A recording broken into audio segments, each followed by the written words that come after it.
보통 다이어트 얘기하면 뭘 먹을지나 언제 먹을지 같은 것들을 생각하기 쉽죠. 그런데 똑같은 음식, 똑같은 양을 먹어도 몸의 반응이 달라지는 부분도 있습니다. 바로 먹는 순서입니다.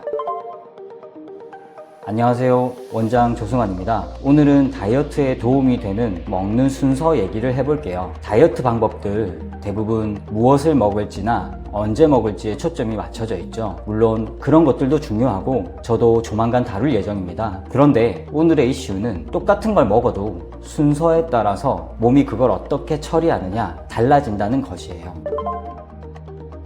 식사 순서가 대체 무슨 의미가 있을까요? 우선 음식이 들어오면 우리 몸에서도 이를 감지하고 교통 정리를 시작합니다. 갑자기 몰리는 것을 방지하기 위해 소화 흡수 속도를 조절하는 것이죠. 그런데 이 과정이 시간이 좀 걸려요. 그래서 처음 들어간 음식은 속도 조절에 영향을 받지 않고 하이패스하죠. 그러니까 탄수화물을 먹기 전에 다른 음식을 먼저 섭취하면 교통 정리를 시작한 상태에서 탄수화물이 뒤따라 들어와 속도 조절이 되는 거예요. 반면 탄수화물을 먼저 먹거나 다 같이 먹으면 상대적으로 교통 정리를 시작하기도 전에 탄수화물이 이미 빠르게 소화 흡수되는 거죠. 그래서 순서가 의미 있는 거예요. 특히 채소의 식이섬유는 그물처럼 탄수화물을 얽고 일부는 물을 흡수하면 젤 형태가 되어서 물리적으로 흡수 속도를 늦춰요. 그리고 단백질은 탄수화물에 비해 소화 과정이 복잡하고 오래 걸려서 위가 비워지는 속도 자체가 느려져요. 즉 먼저 먹는 음식이 식이섬유와 단백질이라면 더 효과적인 거죠. 실제로 여러 연구에서 채소나 단백질을 먼저 먹고 탄수화물을 나중에 먹었을 때 식후혈당과 인슐린 상승이 의미 있게 줄어드는 결과가 반복해서 확인됐어요. 연구에 따라 차이는 있지만 일부 연구에서는 식후혈당 반응이 20% 안팎, 많게는 그 이상 줄어든 경우도 보고됐어요. 또한 포만감 신호도 식사 시작 20분 정도 후 뇌에 도착하니 이래나 저래나 탄수화물을 먼저 드시는 것보다는 나중에 드실수록 좋은 거죠. 그러니까 탄수화물을 먼저 먹는 건 마치 고속도로 톨게이트를 한 번에 다 열어버리는 것과 비슷해요. 포도당이 한꺼번에 몰려 들어오는 거죠.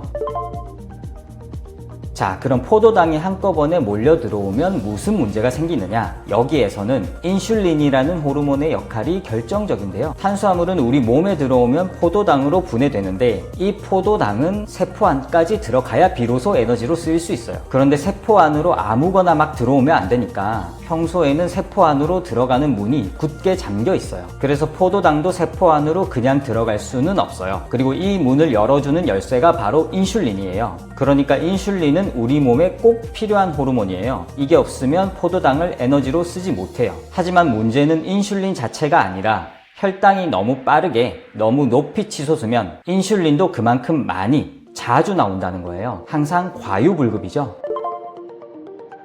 인슐린이 이렇게 많이 자주 나오면 우리 몸에서는 두 가지 일이 일어나요. 하나는 저장된 지방을 에너지로 꺼내 쓰는 스위치가 내려가요. 인슐린이 이 스위치를 켜는 신호를 중간에 끊어버리거든요. 그래서 이미 쌓인 지방이 있어도 그걸 꺼내 쓸 수 없게 되는 거예요. 또 다른 하나는 이거예요. 인슐린이 높다는 의미는 포도당이 많다는 것이니까 우리 몸에서는 에너지로 사용되지 못하고 남아도는 포도당이 많다는 것으로 인식해서 이 잉여 포도당을 결국 지방으로 바꿔서 저장해버려요. 그렇지 않아도 지방을 꺼내 쓸 수 없는 상황인데 거기에 엎친 데 덮친 격으로 지방이 더 쌓이는 거예요. 그러니까 쉽게 이렇게 보시면 돼요.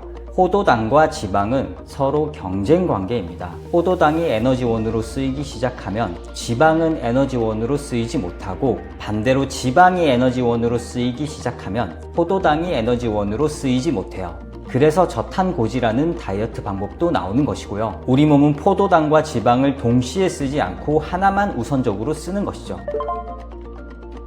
자, 이제 순서가 얼마나 중요한지 느낌이 오시죠? 물론 무엇을 먹는지나 언제 먹을지도 중요하죠. 그런데 순서만 신경 써도 자연스럽게 탄단지 비율이나 식사량 조절에 더 수월할 수 있다는 거죠. 핵심은 탄수화물을 제일 먼저 먹지 말자는 거니까 실생활에 적용하려면 반찬을 먼저 먹어야겠죠? 그러려면 자연스럽게 간도 약해야 할 거고요. 그럼 더욱더 건강한 식단이 될 것 같습니다. 오늘부터 꼭 순서 한번 바꿔서 드셔보세요. 지금까지 원장 조승환이었습니다. 감사합니다.